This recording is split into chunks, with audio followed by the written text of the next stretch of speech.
देखिए, जैसा कि आप लोग सब जानते हैं कि जुडिशियल कस्टडी के बाद आदिल को पुलिस कस्टडी में भेजा गया था 4 दिन के रिमांड में। और जो क्वेश्चंस थे वो पुलिस ने पूछा, जो राखी के द्वारा लगाए गए आरोप थे, उनमें कई गंभीर आरोप थे, जैसे कि अंडर सेक्शन 377 पे चीटिंग का केस था, और उसके बाद जो उस पर जो मारामारी हुई, जो इन पर हमला किया गया, वो केस था। आज रिमांड जब दोबारा अधेरी कोर्ट में पहुंचा तो माननीय न्यायालय ने उन्हें जुडिशियल कस्टडी में भेज दिया। जुडिशियल कस्टडी अमूमन तौर पर 14 दिन की होती है। तो ये आज की अपडेट है। लेकिन इसके बाद एक बड़ी अपडेट ये है कि इनके ऊपर, आदिल के ऊपर, जो मैसूर में एक महिला ने 376 यानी कि बलात्कार का जो आरोप लगाया, उस आरोप के लिए मैसूर पुलिस यहाँ पे आई हुई थी, कर्नाटक की पुलिस, और उन्होंने तुरंत वो प्रोडक्शन वारंट पेश किया कोर्ट के सामने कि हमारे पास फिजिकल प्रोडक्शन वारंट है और आदिल को हमें मैसूर लेके जाना है ताकि ये जांच हो सके जो उस पर आरोप लगाया 376 का।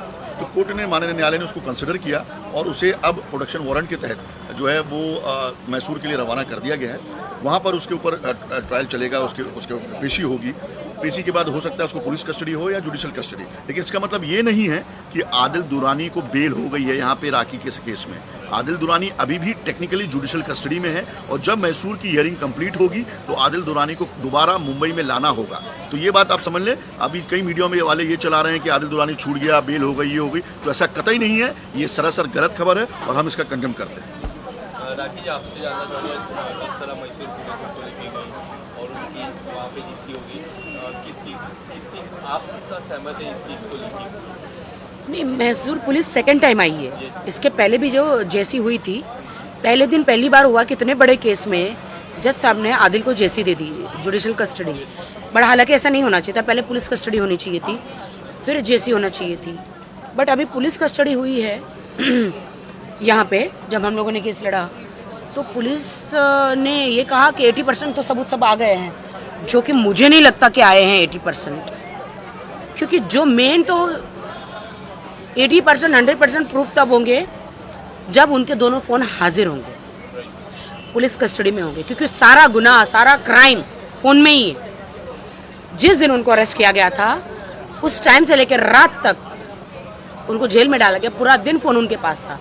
क्योंकि आप पूरी मीडिया बाहर थी और वो अंदर से मुझे, जब मैं कंप्लेंट लिखवा रही थी, पूरा मुझे रात तक फ़ोन आए हैं, रात तक फ़ोन आए हैं। तो मतलब फ़ोन तो उन्हीं के पास था, दोनों आईफोन। यानी इनके कहने का मतलब इन शॉर्ट कि जब उसका स्टेटमेंट रिकॉर्ड किया जा रहा था तब भी फ़ोन उसके पास था, और जब ऑफिशियली उसको अरेस्ट किया गया उसके बाद भी फ़ोन उसके पास था। यानी कि रात के राखी के मुताबिक 11, साढ़े 11, 12 बजे तक राखी को कॉल आ रहा था। जब मोबाइल उसके पास था तो फिजिकल फिक्सिंग के बाद उस मोबाइल फ़ोन को अपने पास क्यों नहीं लिया पुलिस ने, ये सवालिया निशान है। हालांकि हमारा कोई कंप्लेंट मुंबई पुलिस के खिलाफ नहीं है, हमें पूरा भरोसा है मुंबई पुलिस से, उनके कार्यप्रणाली से। लेकिन हमें उस ऑफिसर पे कहीं ना कहीं डाउट आ रहा है कि आखिरकार वो मोबाइल फ़ोन उसने क्यों नहीं लिया, क्योंकि उसी मोबाइल में राखी के मुताबिक वीडियोस हैं, फोटोग्राफ्स हैं, जिसको लगातार राखी ने हाईलाइट किया है और मीडिया के समक्ष, पुलिस के समक्ष स्टेटमेंट में कहा है कि उसके कुछ आपत्तिजनक फोटो और वीडियोस लिए गए। तो ये एक बहुत एविडेंस, महत्वपूर्ण एविडेंस था वो मोबाइल फ़ोन, जिसको लेने में कहीं ना कहीं वो पुलिस अधिकारी चूक गया। अब क्यों चूक गया ये वो जाने और डिपार्टमेंट जाने। हम डिपार्टमेंट से गुहार लगा रहे हैं और संपर्क में हैं कि ये इसकी जाँच होनी चाहिए। मेरे ऐसे वीडियोज़ है जो हमारी हनीमून के, हमारे पर्सनल ऐसे वीडियोज़ है जो आदिल ने अपने स्नैपचैट से किसी और को भेजे हैं। आप समझ रहे हो, आदिल के अकाउंट से बहुत सारे वीडियो ऐसे गए हैं और सामने वाला बंदा मुझे धमकी दे रहा है। आपने सुना, वो देखा था कि अगर तुम चुप नहीं रही, आदिल के बारे में बार बार वीडियो के बारे में पूछा तो मैं तुम्हारे सारे वीडियो वायरल कर दूंगा। वो सारा मेरे पास मैसेजेस है जो मैंने पुलिस को दिए हैं, एडवोकेट को दिए हैं मैंने। मुझे तो नहीं पता कोर्ट का। देखिए, इतनी जल्दी ट्रायल तो शुरू नहीं हो सकता ना। शर्लिन एक लॉयर भी हैं, होने वाली बहुत जल्दी एडवोकेट हैं, ये जानती हैं, ये पढ़ रही हैं कि ट्रायल इतनी जल्दी शुरू नहीं होता। अभी प्राइमा फेसी अभी तो हियरिंग चलती है, दोनों ही पक्ष अपनी दलीलें सामने रखते हैं। ये कोर्ट बोर्ड में आने में तकरीबन 4 से 5 साल लग जाएगा।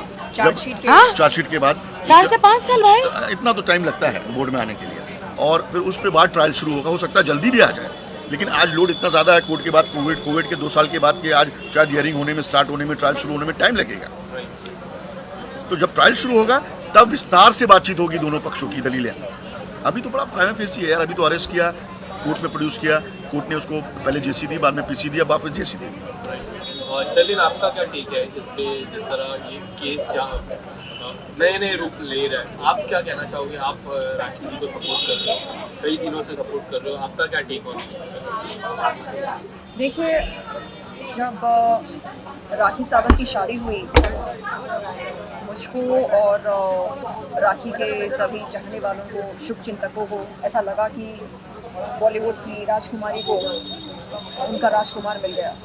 लेकिन धीरे धीरे धीरे हमारे सामने उस राजकुमार की असलियत आने लगी और हमने ये जाना कि वो असल में दुनिया का सबसे बड़ा ठग है जो महिलाओं को ठगता है। राखी के साथ शादी करने के बाद भी उस बंदे के गैर महिलाओं के साथ संबंध थे। वो बंदा ऑन कैमरा कुरान पर हाथ रखकर ये कसम खाता है कि वो राखी के साथ बेवफाई नहीं करेगा, राखी को धोखा नहीं देगा, इस रिश्ते को पाक रखेगा, इस रिश्ते की इज्जत करेगा। लेकिन हुआ क्या? वो सब एक ड्रामा था। उसको शर्म आनी चाहिए। उसकी जो घिनौनी मानसिकता है, उस मानसिकता को कोई पसंद नहीं करता है। समाज में लोग किसे हीरो मानते हैं? उस शख्स को हीरो मानते हैं जो अच्छाई को चुने, ना कि बुराई को। उस इंसान को हीरो मानते हैं हम, या हीरोइन मानते हैं, जो अच्छाई को चुने। और आज हम देख रहे हैं कि कैसे राखी अपनी ज़िंदगी में एक हीरोइन के तौर पर उभर कर आ रही है। अगर वो कमज़ोर होती तो मेरे ख्याल से अभी तक उसने कोई गलत कदम उठा लिया होता। हमने देखा है कि कैसे सबरमती नदी में एक मुस्लिम महिला ने अपनी जान दे दी थी क्योंकि उसके शौहर ने उसके साथ गलत किया, एक गैर महिला के साथ संबंध बनाकर। आम तौर पर इस देश की पीड़ित महिलाएं जब उनके साथ इंसाफ नहीं होता है, दुष्कर्म होते हैं, तब वो हिम्मत हार जाती हैं। लेकिन यहाँ पर हम देख रहे हैं कि राखी सावंत सुबह शाम रात दिन डट कर इंसाफ की गुहार लगा रही हैं। कभी वो पुलिस थाने जाती हैं, कभी न्यायालय जाती हैं। हाँ, वो हाथ पे हाथ रखकर अपनी किस्मत को नहीं कोस रही हैं, हाय क्या हो गया, अब मैं क्या करूं। नहीं, उनको पता है कि ये देश संविधान के अनुसार चलता है। वो समझ रही हैं कि कानून की क्या प्रक्रिया है और उस हिसाब से वो चल रही हैं। तो ऐसे में मुझे लगता है हम सबको उन्हें शाबाशी देनी चाहिए, हौसला अफजाई करनी चाहिए उनकी, और हम सब तहे दिल से उनके साथ हैं।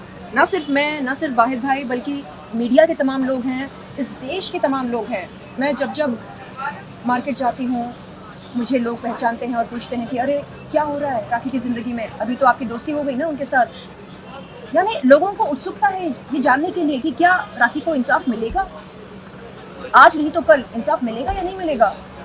उन्होंने जो अपने पैसे गंवाए हैं, 1 करोड़ 7 लाख रुपए तकरीबन, वो पैसे वापस मिलेंगे इनको।